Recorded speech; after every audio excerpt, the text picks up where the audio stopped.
Hi, welcome to the Signal Path. In this episode, I have another repair for you guys, but I did want to remind you of an episode I did before, episode 122, where I did a full repair, teardown, and testing of an Agilent 3458A 8.5 digit multimeter.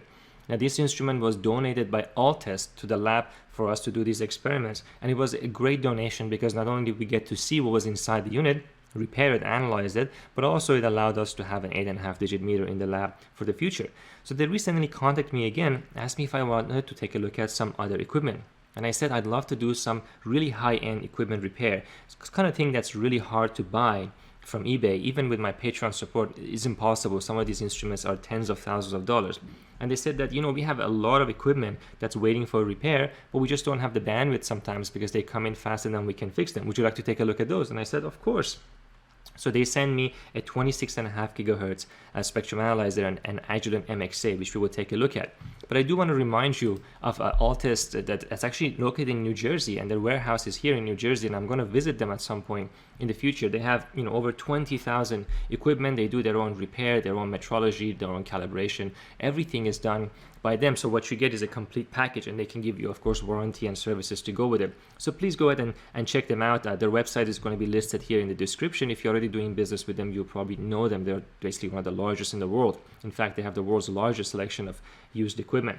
So it's fantastic. And the other thing I wanted to tell you, this is a pretty nice gesture from Alltest, because think about the energy footprint of these instruments. If they get thrown away or discarded, you actually are paying the carbon footprint of this entire equipment. So for them to preserve these and allow us to work on them and repair them and put them back into circulation is nice. It's a mutual benefit. You get to see what's inside. They get the instrument back into circulation. So please go ahead and take a look at them. But enough of that.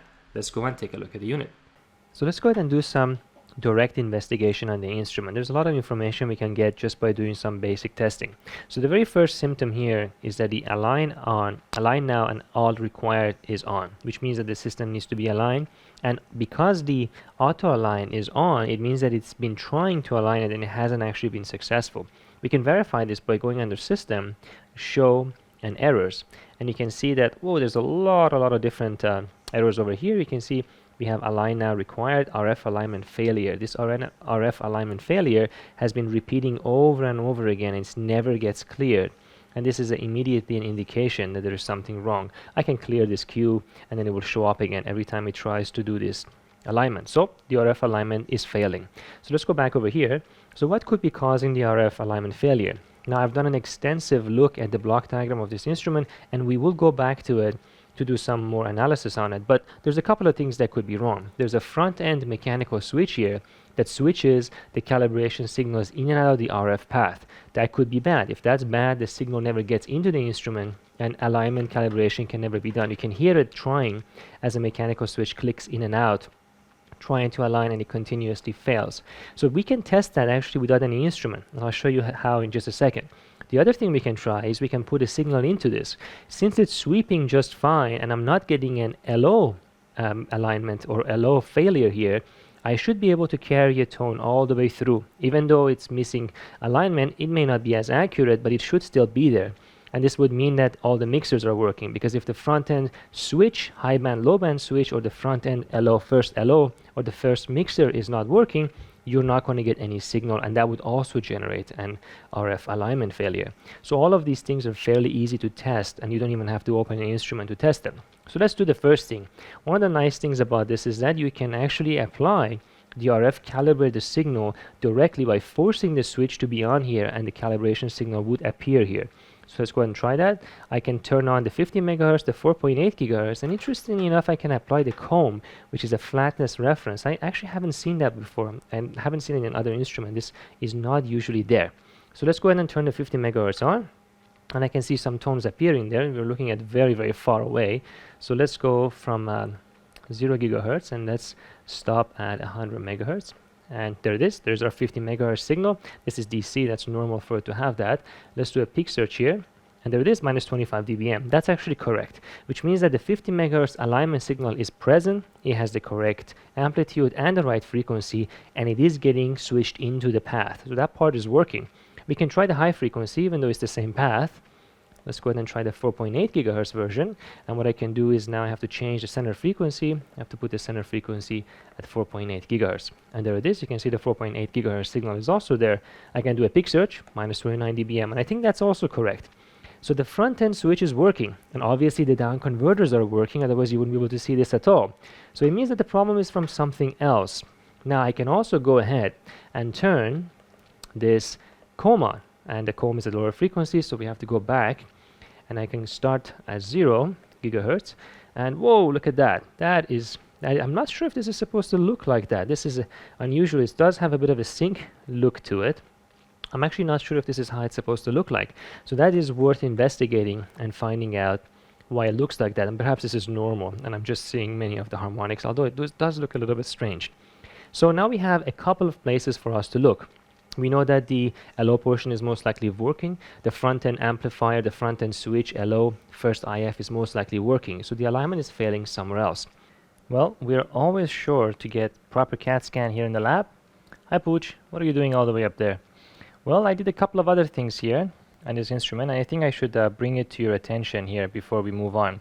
So I went ahead and updated the firmware, and this was not an easy thing to do. This was running firmware 1.15, and the latest firmware supported under Windows XP is 14.16. So that's a huge gap of time where this thing has not been updated. The operating system had to be updated as well. There was a lot of work to do that. But now that I did this, interestingly enough, what happened was that the RF calibrator option that we had here for putting the comb in is gone. So I can't even test that anymore, and I can't apply that anymore, but it probably is not necessary for its function. So let's ignore that for a second. Now there's a couple of other things to keep in mind here.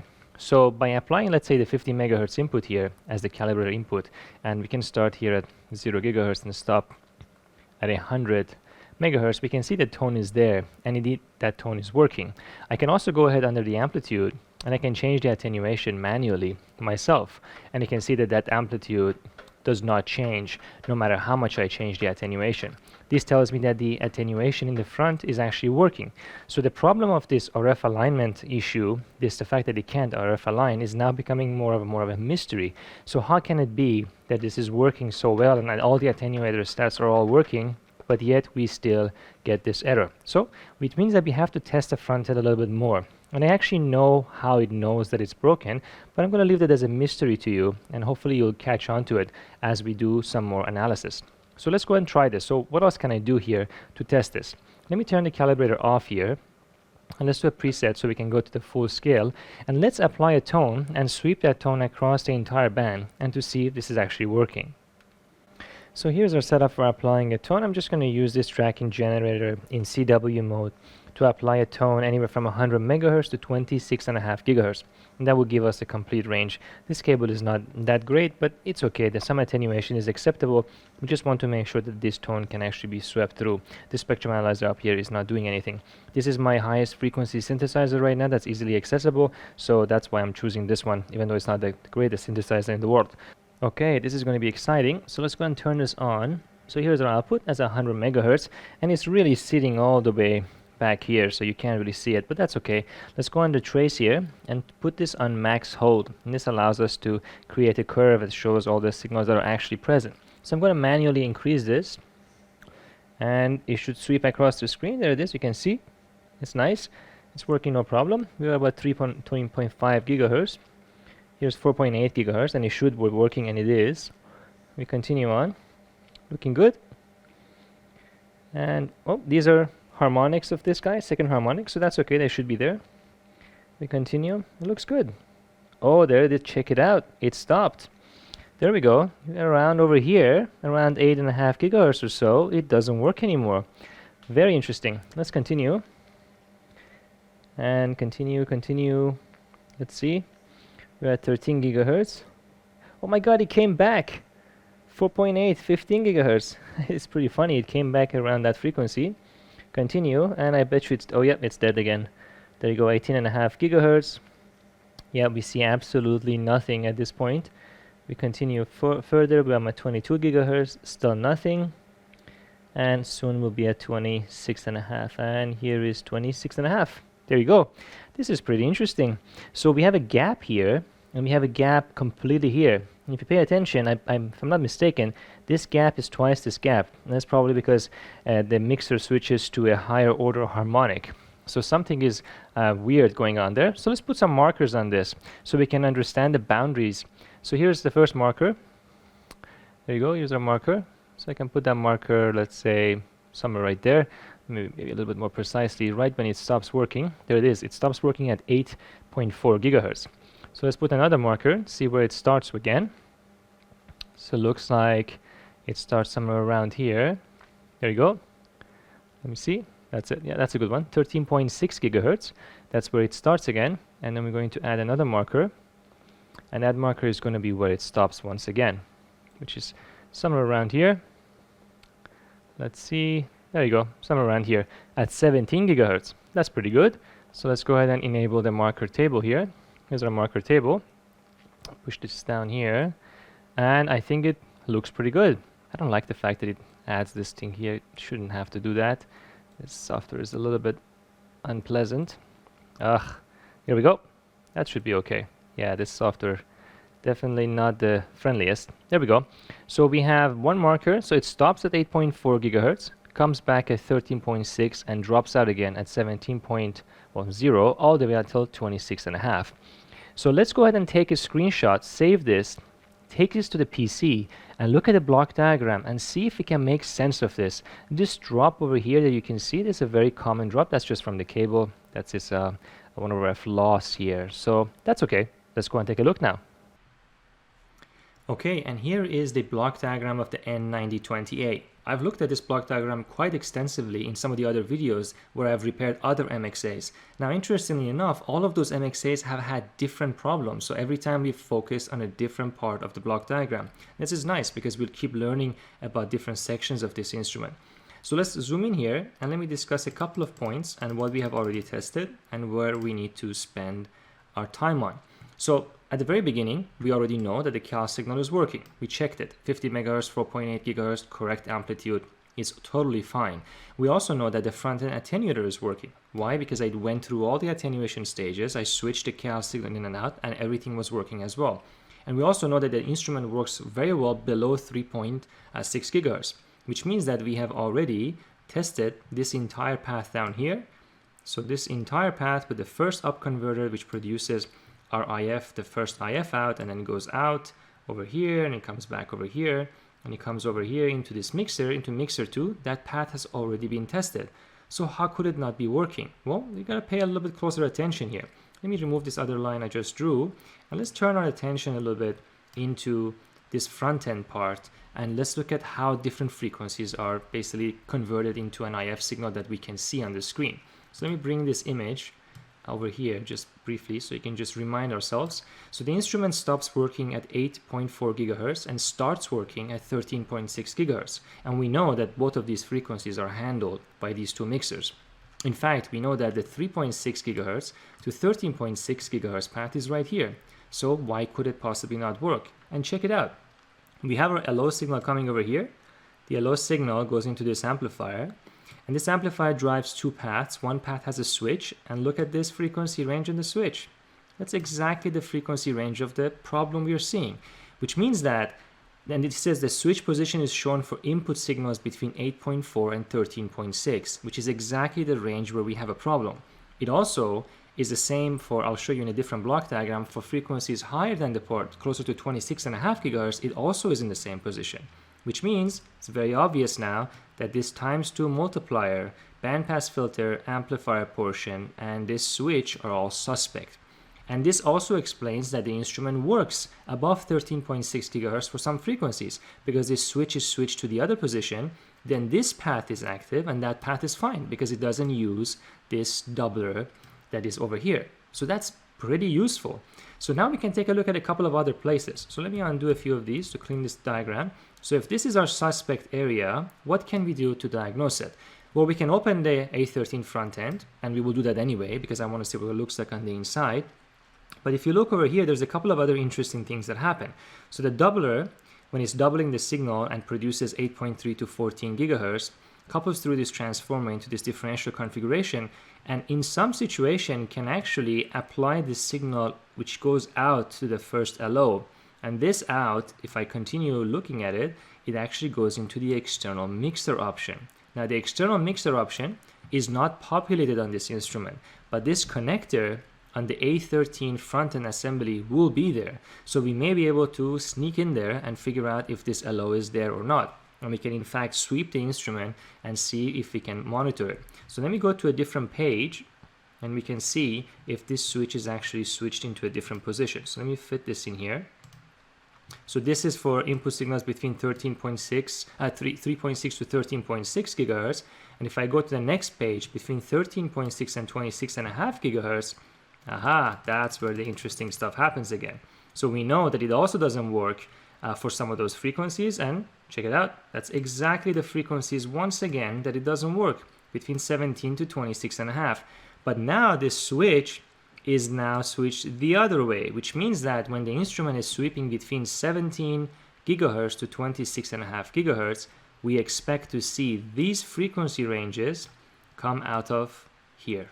And that's pretty useful. So we can actually look at it directly and see if those frequencies disappear and if the LO vanishes. Now it's a little bit surprising that this problem is not detected on the LO path. And I think it's not detected because they don't have a detector on this path for them to know that the signal is missing. I think the closest detector they have must be on the LO board. So once it enters here, it doesn't look like there is anything, at least not on this block diagram that I can see, where it would tell you that the LO signal is missing. So now the mystery is even more. So how does this instrument know that this is not working? How does it know that its alignment is failing? It's not applying any signal in these frequency ranges. So I know the answer, but I'm going to let you think about it a little bit more because it's really subtle and very clever of what the Keysight is actually doing at those frequencies. Okay, so what do we do next? Let's go and open the instrument, take a look inside, find out where this is, open the instrument to a point where we can access this port and take a look at some of these signals, and we can hopefully, if possible, run the instrument with this open and accessible. Although it's not always possible, but we can give it a try. Okay, so here is the A13 board. This is actually the front of the instrument. So I've taken the front panel off. This is where the LCD and everything is. So we're looking at the very front, and here's the input to the instrument. So if you take a look, you can see clearly different portions. Here's the bandpass filter. You can see it goes through here, comes back. That's for the low band part. Here's the main microwave input, and then at the output we have LO distribution and the IF portion which goes into the back. So this is a big heatsink in front of it. I am getting a little bit concerned that this may be almost entirely based on custom IC. So that would make it very hard to fix, and maybe the whole thing would have to be replaced, which of course is really expensive, and that is even if we can find one. Nonetheless, I would like to remove this and take a look at see what's going on. So here's that external mixer output I told you about. You can see it's terminated, but you can hopefully use it and see some signal on it. There's also this J5 and J3 output, which are not connected to anything in this particular configuration, which is a little surprising because these are LO outputs and they should be terminated unless they have turned this off internally with software and they're not producing any signals. As you can see, this one is terminated. You don't want to leave these things floating if there is signal on them. So now the question is, what do we do next? Well, we can remove it or we can measure it. I'm a little bit impatient to try and remeasure everything again, but either way, maybe just a quick measurement on this port wouldn't hurt, and then we can take it apart. Okay, so here's the inside of the instrument. We've seen this before because of all of the various MXAs I have repaired. In fact, you should probably recognize, if you're a regular viewer, that this is one of the LO boards that I have repaired in the past. Not, of course, of this unit, of a different one. But I've even done x-rays of this board to show you exactly what it looks like in between the layers. The filters are embedded in there. It's quite interesting. And please go ahead and watch that if you're interested in that. And over here is the front-end switch. We've done a repair on one of those, and of course the front-end attenuators and switch as well. We've done a fix on those too. So in this case, we're going to focus on the A13 front-end RF board. Now this is the screen of the instrument. It's the front panel that used to sit over here, so I've just put it on the side. And this is the main input of the unit all the way down here. And this port is the external LO output, the port that I showed you on the block diagram. We're going to observe this on a separate spectrum analyzer to see if indeed the amplitude of the LO in the frequencies where we think there's a problem is low. So we're going to have to take a look at this very closely to find out. Now looking at this, unfortunately, I can see that this is very thin, meaning that it's most likely made of shielded components, and there's going to be all die on PCB, wire bonded. These are all going to be mimics probably made by Agilent. So that's going to be an issue. We may not be able to fix it, but nonetheless, we're going to take a look at it very closely, see if we can identify the component that is faulty. So let's continue. So this is connected over here all the way to this EXA, and this EXA I've done a full repair, I should say a full review and teardown of this unit as well if you're interested. So let me reposition the camera here. Okay, so here I have paused the MXA sweep, so it's not doing anything, and I've set its sweep to 20 seconds. So it's going to slowly go across from DC all the way to 26.5 gigahertz. So let's go ahead and press a single. There we go.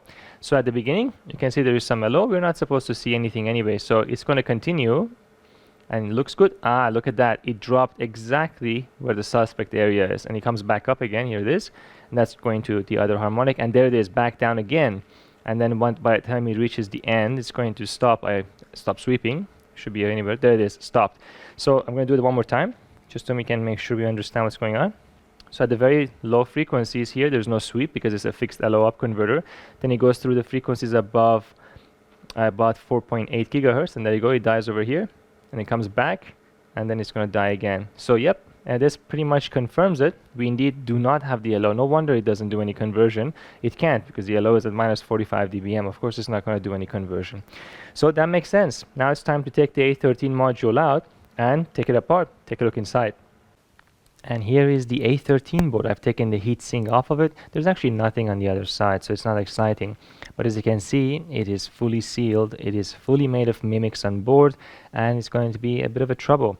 A couple of things that are visible, or at least we can identify. This is the LO section, so this is where the LO gets distributed. This is the first mixer section. This is mixer 2, mixer 3, as well as the multiplier. So the component of issue is in here. And then this is the external mixer output, LO output that I just measured. And of course, you can see the various other properties of it, which kind of makes sense. Here's the IF coming out. There's a little IF section, and then this goes into the digital portion. There's the different LO components coming in and out of this. And we have this port, I believe, is the IF going in back in from here. The filter is gone, so it goes out there through a filter, comes back through here, and goes in here in order to reach mixer 2. So if you look at this, we can see that this is sealed completely, and we're going to have to find a way to take this lid off now. So I've already asked Altist, and they're okay with me taking this one off because they realize that that's the only way to really see what's in it, and I don't think this is repairable anyway, but we're going to try. And these little caps that you see here, these are copper tape put over holes, and these have to be there during reflow so that this can gas out, and then afterwards it's kind of cool down. They put these in there to hermetically seal them, or as hermetically seal them as possible, in order to protect the devices inside, which are almost certainly 3.5. And here's the board with the caps removed. As we suspected, of course, everything is die-on PCB. And I think I may have mentioned that this was just an IF section. It's not. It's most likely also has a mixer because you can see some LO path going through it. And the doubler section is split between these two boards, so I had to decap both of them so we can take a look. Now I'm going to do a full analysis of this, and we're going to compare this with the block diagram so we can identify which die is the most suspect failed component. So let's go ahead and take a look and compare this module that you see on the right side with the block diagram that we analyzed on the left side. This is a useful exercise, and more importantly, you don't really have to be a microwave expert to identify a lot of these components. Of course it helps, but the way microwave engineering is done on a PCB is fairly restrictive, primarily because the lines will almost always have to be at the top layer, although we'll see there are exceptions to that. And that helps with the dielectric design. You can remove the solder masks, the top is air, and it has a whole bunch of advantages of why you would do this. At the same time, there's only so many ways you can draw things. You cannot go up and down in layers, you cannot hide things so much just because you won't meet the microwave performance in that case. You would have to do some pretty fancy engineering to get around that. So that way, identifying components becomes quite a bit easier on this. And you can see that here, some of these epoxy that they use to put this down. This is not solder, by the way. This is an epoxy that they put on this. I kind of accidentally removed. You can see it's so much better here on the left side as I was trying to figure out what's the best way to remove this cap. So let's analyze this. Well, where do we start? Well, there's a couple of places you can start. You can start from the connectors. You can kind of identify where the traces go because you can see the stitching is missing from those because those are the traces that are embedded inside the board. And that is typical because this guy is under a cavity, these guys are not, so maybe they didn't route this at a top layer anymore. So let's take a look. So we can see over here that we have two parallel amplifiers, we have a single-ended differential conversion, and then two switches that drive this mixer. So this is a nice place to start because of its symmetry. So if I go over here, I can clearly see that I have a symmetric path here. So I have what appears to be a single entity differential conversion on this side, and there is one on this side, and it goes into two switches. Now this may look very similar, the switches look very similar to the single entity differential conversion, and that's kind of partially based on experience on how you can tell. We're going to look at this under the microscope to see if it is really a monolithic transformer, and we're going to find out once we look at it closer. But I'm fairly sure that's what's going on here. So we have single netted coming out, becomes differential. Here's two amplifiers. These two amplifiers are the two amplifiers over here. That's to boost the LO signal to have a constant high amplitude driving these switches, because they themselves are going to have some insertion loss. And these switches have the two outputs going into one component, and that's very clearly this mixer. But the two switches also have two separate outputs. One of them goes over here, and that's the external mixer. That's what I measured using the external EXA. That's how I knew the LO wasn't working in that section. At the same time, we have another path over here that splits off and goes into here. And if you look carefully, you can see that that's in fact this switch right here, which is selecting the LO to go to mixer 3 or mixer 2. And just like that, we have now identified where the two mixers are. Here are the two mixers. And the mixers are working, because if they aren't working, you wouldn't be seeing anything on the screen. So these two mixers are now have been identified, so we know where they are. Now there's going to be a series of switches. There's a switch at the output of the mixers, there's a switch at the input of the mixer 2, and there is another switch at the input of the both mixers. So there's quite a bit of switches here to select various frequency ranges. We can identify those fairly easily too. So we go over here and we can take a look and see, well, where does the IF section come from? There's an amplifier here. That's most likely this guy right here. This is now low frequency. You can see it's 322.5 megahertz, so it's not so critical anymore. And if I follow that, we can see that it comes all the way over here into this. So that almost certainly is this switch here, which means that this switch has two inputs. The IF from mixer 3 and the IF from mixer 2 have to come from that. Well, this part of it is easy. That's the IF from mixer 3, because we identified mixer 3. And this guy, therefore, is going to be certainly the IF of mixer 2. So where is that coming from? Well, it's hard to see, but this guy disappearing here into the bottom. Let me change the color here to something a little bit easier. So this guy over here is connected to this guy right here. Okay, so that takes care of that. So now we know the IF path here. Now we look over here, we can see another switch here, and that switch is this guy, which means that this switch is selecting from the IF in coming from the low band, which is the output of mixer 1, that goes into an external bandpass filter and coming all the way back. That has to select between those two, and in fact that's exactly what it does. That's what this guy is coming in. He goes over here, so either this path is selected or this path is selected, which goes through this switch, which can either drive this guy, and that's this guy over here. So that takes care of almost everything here, and this switch at the end, of course, is this guy over here. So that means that we now know every single component here. So what's left on this board is going to be the IF section, of the LO section, of course. And there's interesting here is that this part here is unpopulated. So they must have had something that they just didn't use anymore, or they must have been part of an initial design, or this just could be a tuning network to tune some things in and out. The rest are just passives. So now what's left is the LO. Well, let's examine the LO section here. We have a part coming from here, so there's something coming from here, and there's something coming from here. If I follow this, this goes somewhere here, I'm not sure exactly where, and this one is coming from here and goes this way. That's what it looks like. I'm also not sure where those are coming from. These arrows are actually the other way, but you get the idea. And then we have a switch here. That switch is, let me think for a second, that switch is this switch right here. So we know this switch is working. If this switch wasn't working, you couldn't get this path to work, because you wouldn't see anything, because you need this LO path for some of the frequencies we've already measured. We know the fault is in this path. So now things become a little bit more complicated. So where is this doubler? Where is this bandpass filter? And where is this amplifier? Because this is the part that's broken. And if I look over here, I see something here, and this could be an amplifier. So this could be this guy. Okay, this guy. But that doesn't really answer everything else, because it still doesn't tell us where the doubler is and where this filter is. And by the way, this guy coming over here, this switch is obviously this switch here.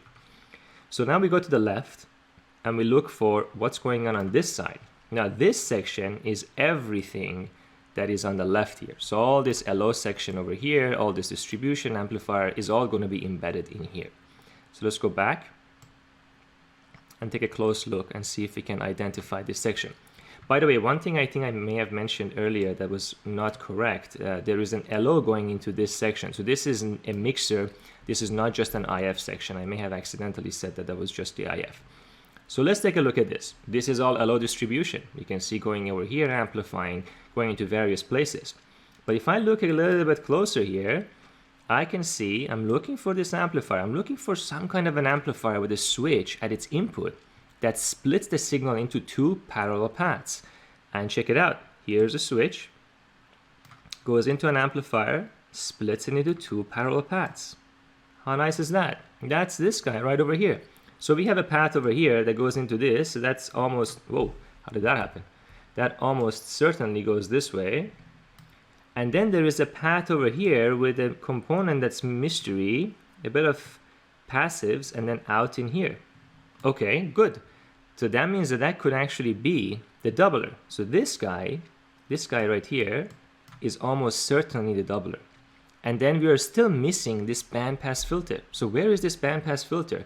That bandpass filter is how we can find out the difference between these two paths. So they're otherwise very similar. I mean, this could be, for all we know, an amplifier. So how do we identify that? Well, I don't see a bandpass filter at all. And the reason you don't see it is because it's embedded into the board. And I really wanted to make sure. So I took the board and I X-rayed it. So if I X-ray the board, we should be able to find this bandpass filter because it's almost certainly embedded into the PCB. Well, check this out. Here's the X-ray.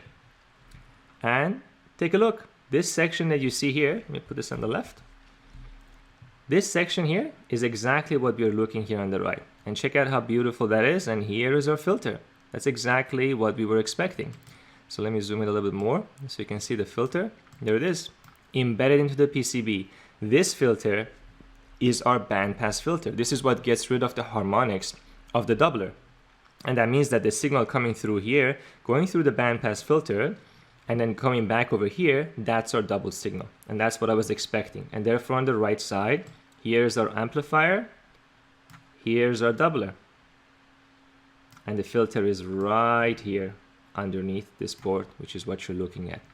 So this is now essentially fully reverse engineered. But of course, just because I reverse engineer it doesn't mean anyone can just go ahead and replicate this circuit, because the magic is in all the dies that you see here. All these RFICs done in indium phosphide, done by Agilent and Keysight engineers, that's what really makes this work. Yes, the architecture is straightforward, but the design of these ICs is everything. So what is bad? Well, either the amplifier is dead or the doubler is dead. It's hard to tell which one. We could run this and put probes on it and measure it, but it wouldn't really help that much because regardless of whichever one of these is dead, I cannot replace them because I don't have the dies. Now you could do some other fancy things. If you find out, let's say the doubler is bad, you could try putting an external doubler from a different vendor, rewire it. Yes, all of that is possible and perhaps something we can try later. But I think the most logical thing to do is to just look for a replacement A13 RF frontend because that's the simplest thing to do. We just replace it, then we keep this board in our inventory and then we can try to attempt to repair it later. So we don't obviously get rid of it, but now we fully understand how it works, including the X-ray, and that's already quite a bit of interesting material for us to look at. A couple of other cool things to pay attention to here. You can see, for instance, how thin this line is because this is already an IF line, so they don't care so much. The impedance is not so important. In fact, I don't even think this is a 50 ohm line anymore. These guys obviously are. So you can see the line so much thinner for the IF sections. It looks pretty cool under the X-ray, I think, but you can see a one-to-one comparison between the two images. So let's go. I have an idea of what I'm going to try. I'm going to open one of my other MXAs. I'm going to borrow an A13 module from one of those instruments and put it into this one just to make sure that our diagnosis was correct and that the instrument would come back to life. So I almost forgot that we were going to look at this under the microscope. So here's the die of the doubler, and the architecture is fairly straightforward. So here's the input. Over here you can see there's some matching, and this is a ground signal ground probe, and you can see there's already some marking on it during factory testing. Of course, this is wire bonded directly only on the signal input. Everything is supposed to be coplanar, and the matching must be done very carefully, of course, here. So if we go forward, you can see, this is really hard to move. You can see two devices here, and you can see the Agilent written on it, of course. And there you can see the complementary wiring of this, a common source, common gate doubler with an output phase shifting combiner. At the end, it goes out all over here, and there it is. That's the output. It's also a ground signal ground configuration, if I'm not mistaken. So that's the output of that. So this die looks okay. There's nothing unusual about it. It looks fairly straightforward in terms of its design. So that looks good. So I think we should take a look at also the amplifier to see if we see anything wrong on the amplifier, although it may not be really visually possible to see anything. And here is the amplifier portion. This is the amplifier that's supposed to amplify the output of the doubler. The input is all the way here. Sorry, this is out of focus. It's really hard to get this thing working in my setup right now. So the input comes over here, you can see. And then it goes into the first stage amplifier. Here's our first stage amplification. And you can clearly see the devices. Let me see if I can get a better zoom at this. And I do see some weirdness between the devices here. I do see some issue. Maybe this is normal, but yeah, it doesn't really look quite right. And then I can follow the second stage. Where's the second stage? Here you go. You can see some inductors at the top. Here's a second stage amplifier here. Again, I see the same discoloration on this device, especially on this one. It seems to be particularly bad over here. And then the output. Yeah, looks fine. Nothing really unusual. That's just a very basic mimic, certainly indium phosphide. It could be gas also. I'm not sure what they were using at the time. The reason I thought it might be indium phosphide is because they have their own process. So anyway, looks good. Now let's go ahead and try the instrument with the replacement A13 module in it.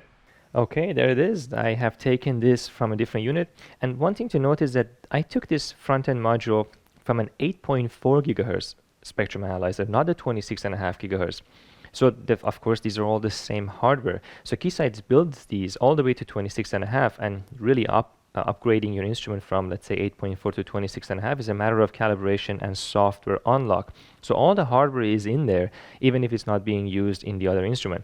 Once I connected to this one, the instrument is already unlocked to 26.5 gigahertz, and it can take advantage of that.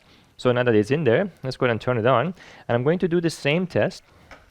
I have the input coming in from a 26.5 gigahertz synthesizer. We're going to sweep across it and see if the missing frequencies are back, and of course if the instrument must also pass RF alignment now. Alright, and here's the instrument, and check it out. The error is gone. It no longer says alignment failure. It aligns perfectly fine. You can see the auto align at the top is indeed turned on, so it seems to have got rid of that error. So let's put this on max hold again. I'm going to turn on the synthesizer and do the same sweep I was doing before. So here it is. I'm going to go through all the frequencies. I'm going to go fairly quickly. We just want to make sure that the instrument works across all of the frequencies again. I'm actually not looking at the screen myself right now, but I'm assuming that it is doing this thing.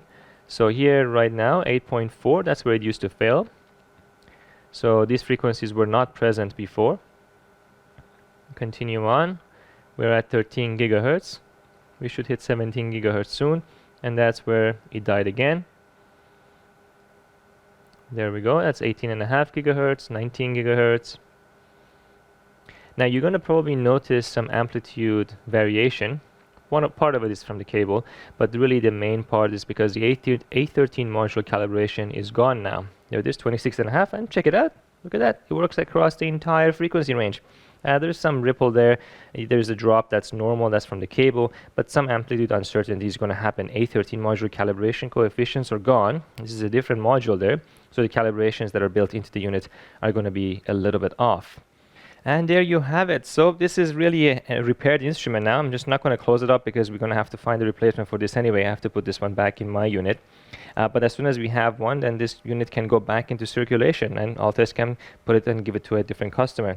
So I'm again very happy that we got to do this, and thanks to Altest for providing this and trusting me with it. These instruments are still fairly expensive, and I think my relationship with Altest going forward and allowing me to do some of the high-end repairs is going to be quite useful. It's a mutual thing. They get, of course, exposure through the channel, and hopefully some of you guys watching will go to them and look at all the inventory of equipment they have. I always appreciate things being put back into circulation. Altest has so much inventory, and having access to some of them to do repairs like this is going to be fantastic for the channel. So I think that's great. And if you have any questions, let me know in the comment section. And if you do happen to contact Altest and let them know that you saw these videos and that you basically found out about them or doing business with them partially because you have seen the video, I think that's going to be, again, good for us in order to get these high-end instruments for repair in the future. As always, See you in the comment section.